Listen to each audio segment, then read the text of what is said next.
Greetings, my friend. And here we are, the 26th Sunday in ordinary, 26th Sunday, 26th of September. I don't know where the hell it is. It's something anyway. So just hang in there. 26th Sunday, and it's September the 26th. No wonder I was getting confused. But now I'm no longer confused. And therefore you can pay attention to me. If I stayed confused, you then would turn me off, right? No, you wouldn't. You're too smart for that. Anyway, you know, things were going along well last week when we have our sharing. And that's a big part, you know, that somehow it's a participatory liturgy. You know, if we remember in former times, it was not participatory. The priest did everything. And the people sat in their pew, never said a word. Well, they might say amen sometime, but basically silent. We called them silent Catholics. Silent Catholics. And we still got a lot of them around today. Silent Catholics. And we're trying to get Catholics not to be silent Catholics. Speak up. You've been baptized, you got the voice. You're the voice of God. You need to be heard. You need to be heard. Otherwise, God doesn't stand a chance. So, having said that, last Sunday, somebody said, next Sunday, I have a topic that I want you to bring before us. And naturally, I said, all right, what is the topic? And she said, shadow. Shadow. Well, now, I don't know what prompted her to say shadow, but she did. And it's a good one. It's a good one. I think sometimes we get into all kinds of spiritual stuff and we forget the human dimension. And that's unfortunate, because in the great scheme of God and creation, it's the body. The body. And as you know, the body contains brains and mind and whole and spirit and soul. It's all there. And that's why it's really important that we are able to take a look at something that's every day and we've never maybe had much of a teaching on. So I'll give a bit of a teaching today, and maybe just enough that we can then have a good sharing, okay? Now, to start with, today's gospel is a good example of shadow. Now, what we're saying here is that where you have light, we have shadow. When the sun shines, there will be a shadow. You light a candle, there's a shadow. You turn on the electric lights, there's a shadow. Any place you have light, you're probably going to have shadow. And now, even in the light of all of that, there's many different aspects of shadow. Many different aspects. For example, there's I think, first of all, Jungian psychologists tell us that everyone has a shadow. So if you're around somebody and they say, well, I don't have a shadow, you know they're telling a lie. They may not know it, but they are. Everybody has a shadow. It's a question of, is it severe and causing pain and suffering to others, or is it kind of a minor shadow that we can put up with? So that's it. That's the first number one. And the second thing, of course, is that not only do people have a shadow, I do. I know I have a shadow. And certainly when I look back, I realize that my shadow of my young adulthood and middle age particularly has changed. It has changed. And it's a lot, well, I've been able to manage it in such a way that it's not so dominant today that it was at one time. I'll come back to that. So personal shadow, the dark side of our character. The dark side of our character. And remember about shadow, because it is shadow, it's projected out onto somebody. And somebody is carrying our shadow.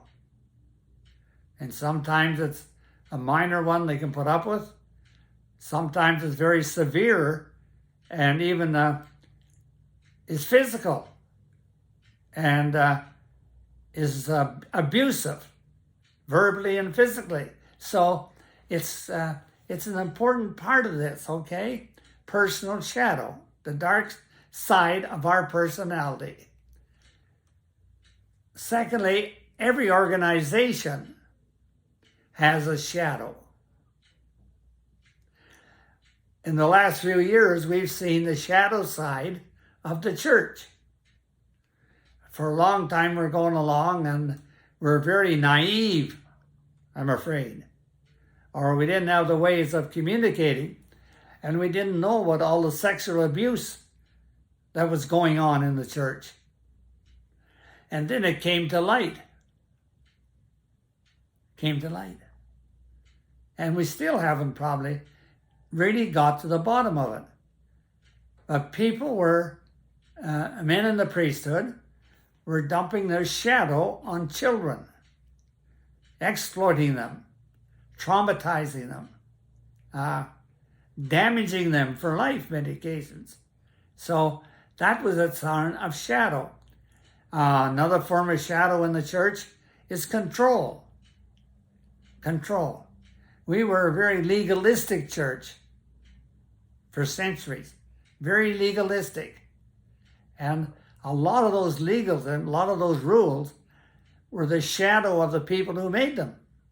And that's why I say it was a shadow projected on to the poor, helpless people of the church, the people in the pew, and people that want to live their life with freedom.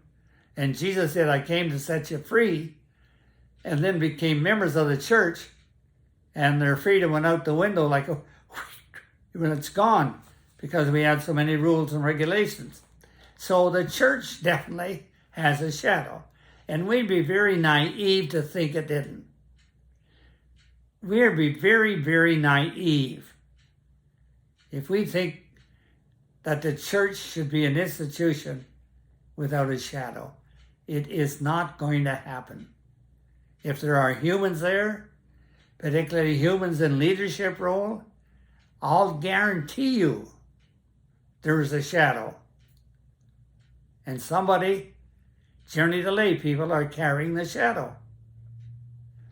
So, and how about our government? Yeah, our government has a shadow, and dumps that shadow on the citizens of the land. They pass rules without consultation. They talk about punishment. So their reaction is so often punitive because they got the power. And now they can lay those things on the citizens. But they're made up of human beings. And every human being, every institution has a shadow.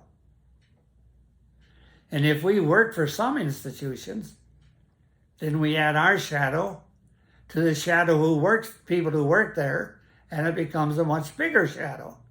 So we can contribute. We can contribute our shadow to the people. Every institution has a shadow. Church, the country, corporations, multinationals. We all have a shadow. And it shows up. If you were to take a good look at it and know what you're looking for, you would see the shadow, number one. And secondly, who's carrying the shadow. And you can be very sure, in most instances, it is not the rich and the powerful. You can pretty well bet on that one, that we're carrying their shadow. Probably greed. Probably greed. Where they're very righteous and upright, but their greed leaks out onto people, and they can make rules and regulations where they can become wealthier and wealthier. Shadow. Dark side of a person, of a community, of an organization, institution. We all have our shadow. Now, having said enough about that, I want to move on.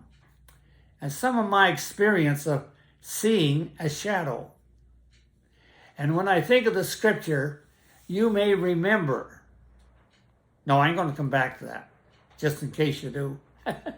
No, I'll come back to it. When I look back over my life, it's a long one, 90 years. And we know that's the spirituality, Christian spirituality, growth and transformation, which meant we are to,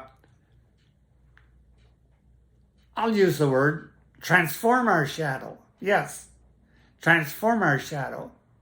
I remember when I was a young man, well into my 30s, I was often accused of wearing a chip on my shoulder. Now, the chip on my shoulder, of course, was a euphemism that spoke about that readiness to be argumentative, retaliate, get revenge, you name it. And very often, people told me, your shadow is leaking out on the people of the parish. Whew. And when I found that out, of course, I said, I've got to do something about it. And I did with the help of God's grace and with the help of good people. I was able to mellow that passion a lot. And I remember one day an old priest saying to me, you know, you've changed. You don't have that chip on your shoulder anymore. Okay? It's what we call feedback. Good feedback. So anyway, I still have some shadow today. Of course I do. I think one time I was transformed to a parish, and everybody in the parish, well, no, that's not right. But a lot of people in his various parishes, till he arrived at this passion, was calling him a saint. Now, I once read in the book, saints are wonderful people, but don't try living with one. It's impossible. Well, I was living with him, and I was watching. Since he was a saint, I wanted to see, where's his shadow? I knew that somebody was carrying his shadow. You couldn't be that perfect and not have denial, not have repression, not have hidden secrets. And so I knew that was there. And I watched for probably a month just to see who was carrying this holy man's shadow. And soon I discovered very clearly it was the housekeeper who was carrying his shadow.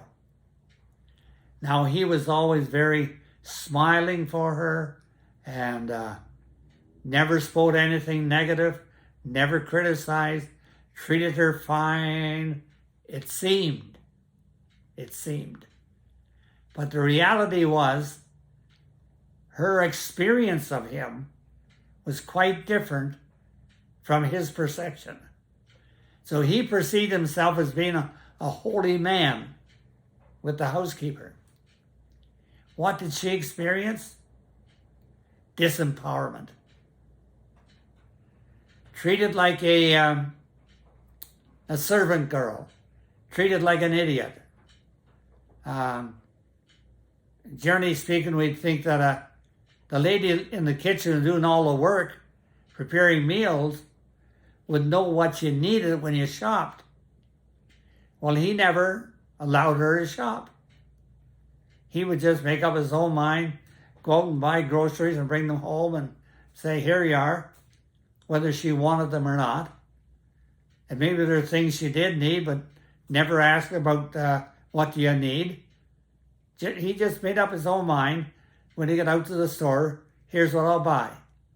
And that complete depersonalization of the housekeeper. And she was in a situation where she had no alternative to live by. And I used to feel so sorry for her, having to put up with that, carrying his shadow day after day after day. Another story I know, it's a Protestant story, United Church. Now there they don't call them a parish, sometimes they call them a charge. Now I read the story, now this is not personal, I read the story of a minister who had 2 charges. And he would move in, the new minister, and this happened over and over. And one charge was alive and vibrant and really active in the gospel. The other one was dead. Even the people admitted, our congregation or charge, it's dead. There's nothing happening here. What's wrong with that minister anyway? And that went on after minister. And most of the guys that came in as ministers, they said, I don't have to put up with this, I'm leaving. And they left. But you know, one day they made the mistake of hiring a woman, a female minister. And when she came, like she did in all ministers, she signed up. Now, who's going to sign up for the missions? Who's going to sign up for social action? Who's going to sign up to care for the sick? And people rushed on Sunday, signing their names. Oh yeah. And that gave her the idea, man, this is really a vibrant parish. Her mistake. She'd called a meeting, maybe 6 people on the committee, 2 would show up. Call another meeting for another purpose, 2 or 3 would show up. And so they simply would not cooperate. They would not collaborate with her at all. But what they did do is the parishioners dumped their shadow on the minister. And the men ministers said, I'm out of here. But this woman was she was very smart. One day they were all in church there on a Sunday morning, and she told them the truth of how, yes, she agreed, that congregation, it was a dead parish. There was no way of joy in it, no sense of service, complaining and criticizing and dumping it all on the minister. And she said to them, I am no longer going to wear your shadow. Not going to wear it. I'm going to turn it right back to you. And here's what I see about you. And she spoke to them and revealed them the truth about themselves. Because she had nothing to lose, really, because they were simply a dead parish. But she laid it back on them, and she pointed out to them how they were. And they swallowed it, and they thought about it and prayed about it, and very soon they started dealing with their shadow. So basically, when I talk about a shadow, it's the unacceptable parts of ourselves that we may be embarrassed about or ashamed of, or don't want to admit that we're too holy for that. So there is that sense within us, something about our characteristics, which we don't accept. And since we don't accept them, we have to find somebody else to carry them. And that's where we dump our shadow on other people. I remember in the gospel, Jesus talked about the wheat and the weeds. Do you remember that? And they both grew together. And the people who said, well, what you do is pull up the weeds and get rid of them. Jesus said, no, you let them grow. Let them grow till the harvest. And those weeds are the shadow. They're the dark side of the wheat, if you will. And it's bringing them to harvest, to maturity.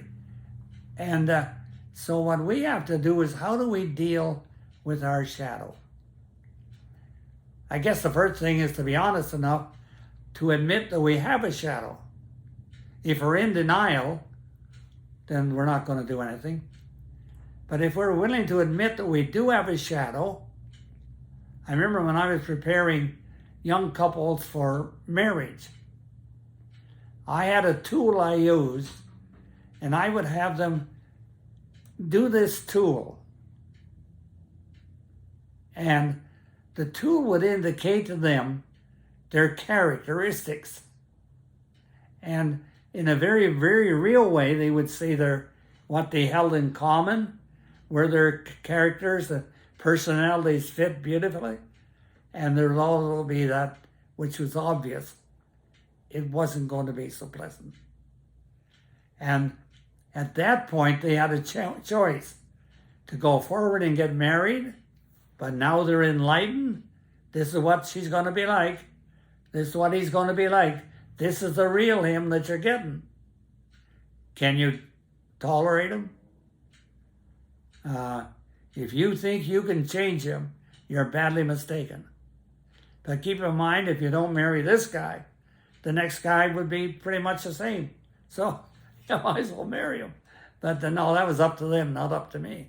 But that idea of the shadow, and how many marriages I've seen break down because the husband was dumping his shadow on the wife, or the wife dumping her shadow on her husband. So many of that, because this isn't the guy I married. Oh, yes, it was. This woman has really changed since I married her. Oh, no, you just didn't pay attention. You just didn't pay attention. You were in love with love. You weren't in love with their partner. Because it's a lot of adjustment, flexibility, and secondly, how do I get rid of my shadow? Morton and Kelsey wrote the book, Making Friends with Your Shadow. Make friends with your shadow, like the weeds and the wheat. Make friends with your weeds. Pull them back. Stop having other people carrying your shadow. Pull it back, own it, and work with it. And slowly but surely, growth and transformation, it will be transformed. And when it's transformed, your husband or wife or family members or neighbors will say, man, have you ever changed? How many here today have had the words said to them, you have really changed in the last 20 years? If you have, you know that you've been befriending your shadow, you've experienced growth and transformation, and your shadow is becoming less and less, and it's not being projected onto other people. So that's a little bit of an introduction to the shadow. And there's lots to be read about it in the psychology books. And at Mass tomorrow, we're going to talk about the personal shadow and the shadow of those who gather for Mass. The shadow of people who gather for Mass tomorrow. Where's that shadow? Where are we projecting it? And I say we, because my shadow is thrown in the box with yours, and it's a community shadow. So this is getting too long. So anyway, see you tomorrow.